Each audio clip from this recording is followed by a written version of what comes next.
किसी भक्त ने पूछा अपने गुरुजी से, क्या इस घोर कलयुग में भी भगवान की प्राप्ति हो सकती है?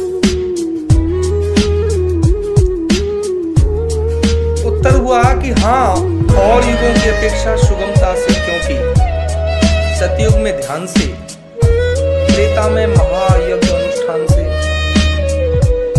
द्वापर में भगवान के पूजन से,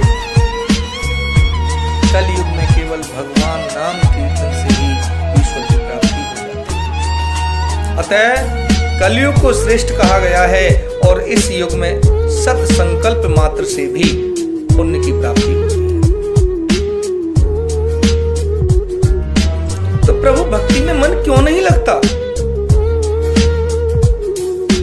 अनन्य प्रेम की कमी के कारण, क्योंकि जिस वस्तु में अधिक प्रेम होता है वहां ही मन लगता है, जैसे पुत्र धन संपत्ति। जब प्रभु चरणों में प्रेम कैसे हो? तो ज्ञानी मनुष्यों ने बताया है कि सत्संग द्वारा हरि गुण श्रवण कीर्तन आदि से जो है सत्संग में मन लगता है। पूछा गया कि सत्संग किसे कहते हैं?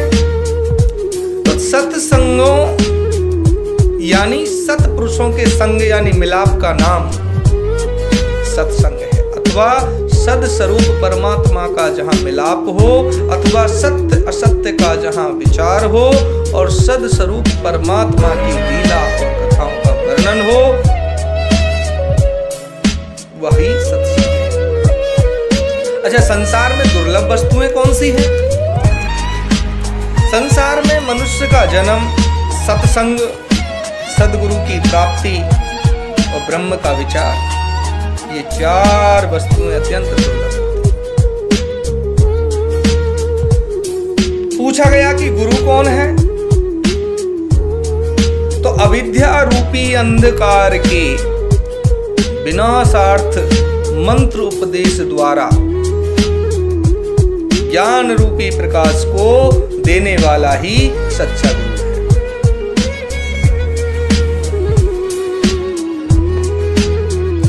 कौन है? जो श्रद्धालु गुरु भक्त सत्य शिक्षा को ग्रहण करने वाला होता है वही शिष्य है। पूछा गया कि भगवान की भक्ति कैसे हो सकती है? भगवान की भक्ति तो शुद्ध मन से हो सकती है। अपना शत्रु कौन है?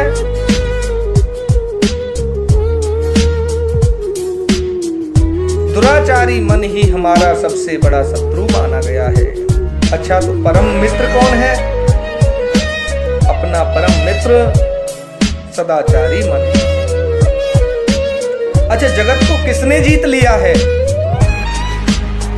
जिसने अपने मन को जीत लिया है उसने जगत को भी जीत लिया।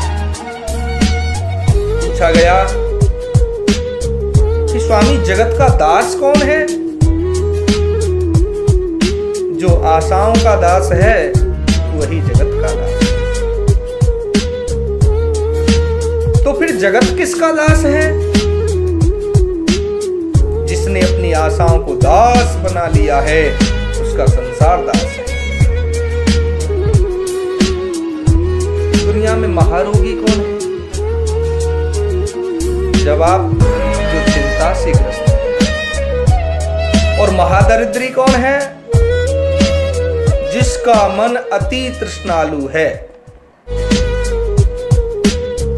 और संसार में सुखी कौन है? तो जिसके मन में संतोष है वही सदा सुखी है।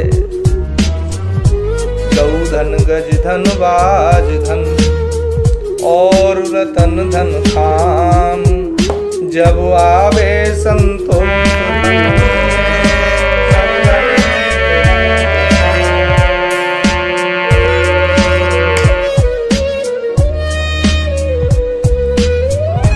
गुरुजी से प्रश्न पूछा गया कि न चाहने पर भी मन पाप में क्यों लग जाता है? गुरुजी ने कहा कि देखो, श्रद्धा हानि, जहां जिसके मन में श्रद्धा नहीं होती, गुणों में दोष दृष्टि होती है अंतकरण जो है मलिन होता है, मोह की प्रबलता होती है, अपने कुसंस्कारों को जो ना छोड़ सकता ना बदल सकता है, विषयों में आसक्ति रहती है, श्रेष्ठ कर्मों से जिसमें घृणा होती है, दूसरों के धर्म में जो रुचि लेता है, ये 8 दोष पाप। अच्छा, मन का स्वरूप क्या है?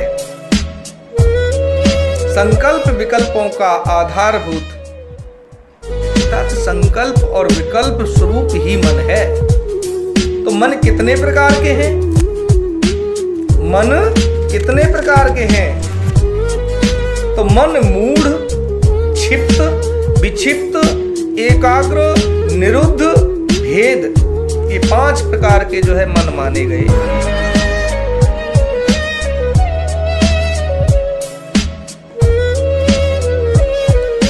फिर पूछा गया कि हे प्रभु, अभ्यास कहाँ करना चाहिए? तो जवाब दिया गया कि अभ्यास एकांत में और पवित्र स्थान पर जो है करना चाहिए।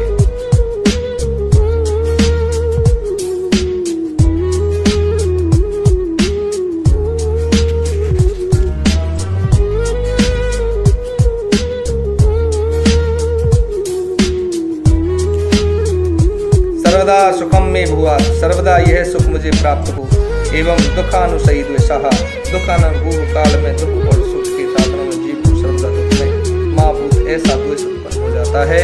इसलिए हमको सदैव भगवत भक्ति करना चाहिए।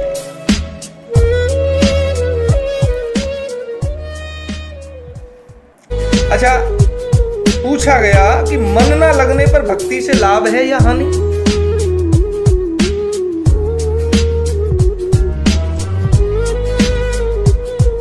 जैसे एक बालक की स्वयं रुचि ना होने पर भी माता पिता के द्वारा मिठाई आदि के लोभ से और अध्यापक के भय से विद्या अध्ययन में प्रवृत्ति हो जाती है, परंतु कुछ समय के बाद उसी बालक का विद्या में ऐसा स्वाभाविक प्रेम हो जाता है कि माता पिता के रोकने पर भी वह विद्या को नहीं छोड़ता और वही तन्मय अवस्था को प्राप्त कर लेता है।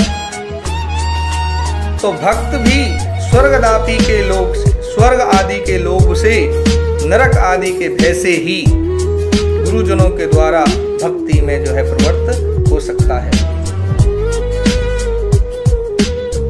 वह सच्चा प्रेमी बन सकता है, अंत में परम ब्रह्म स्वरूप बन सकता है। भक्त ने पूछा, भगवान का क्या स्वरूप है? साकार है या निराकार है?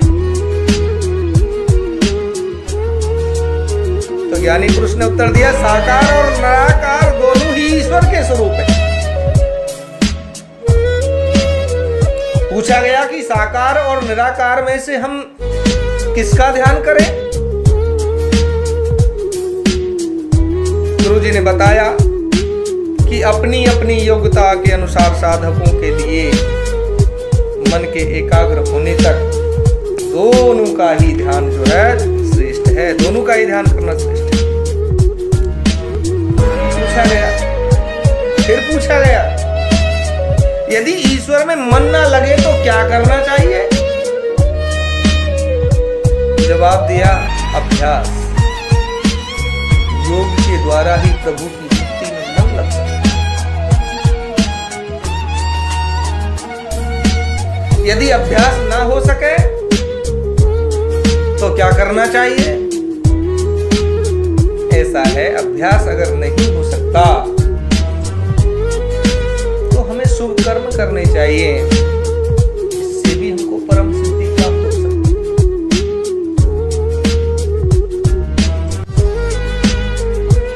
चिंता हजारों लग रही सुतदार की परिवार की, तृष्णा कभी घटती नहीं है, भूख दो खा चार की। पीछे लगे हैं चोर जो निस दिन ही लोगों को ठगे, श्री राम शिव या कृष्ण में फिर मन बता कैसे लगे। हमें प्रातः काल से लेकर संध्या काल तक जब भी कभी समय हो, उपयुक्त समय लगे, भगवान के गुण नाम अभ्यास करना, क्योंकि ये मनुष्य और कहा भी गया है कि वादा करके राम भजन का जीव जगत में आता है। क्या कहा बेटा, क्या कहा है कि वादा करके